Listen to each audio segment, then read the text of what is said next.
Bagong pagdinig, bagong pangalan.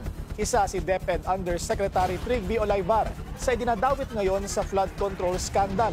Pero bukod sa revelasyong isang executive secretary umano ang humingi ng kickback, mas palaisipan kung bakit mabilis itong inaprubahan ng Budget Department. Narito ang agenda report ni Dexter Ganibe ng Abante. Imbitado sa pagdinig ng Blue Ribbon Committee sa Lunes si DepEd Undersecretary Trig V. Olaybar, kasunod ng pagdawit sa kanya ni dating DPWH Undersecretary Roberto Bernardo sa flood control scandal. Sometime 2024, Yusek Olaybar personally called me for a meeting to discuss about unprogrammed appropriations, supposedly for the office of the Executive Secretary. In the said meeting, he requested me to submit a list of projects.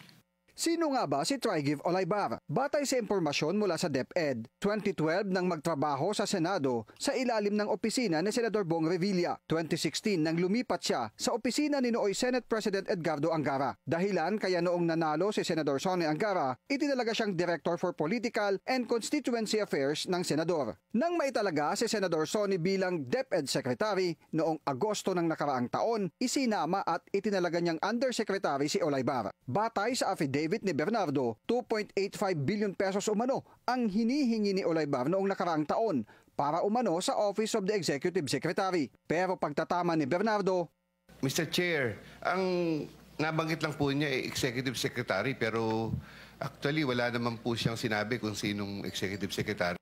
hindi rin daw niya nakakausap ng personal si Executive Secretary Lucas Bersamin na mariinding itinanggi ang pagkakadawit ng kanyang tanggapan sa flood control scandal. Inabot lang daw ng isang buwan matapos nilang mag-usap ni Olaybar ay may nai-release na agad na Special Allotment Release Order o SARO para sa 2.85 billion pesos na halaga ng iba't ibang proyekto na ang pondo ay mula sa unprogrammed appropriations.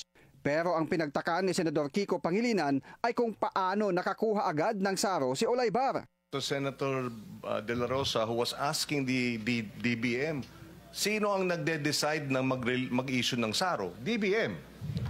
So sino ang kinausap ni Trig sa DBM? Hindi ba? Baka DBM at hindi Executive Secretary or kung Executive Secretary, although he's denying it, inutusan siguro ang DBM para mag-release ng SARO.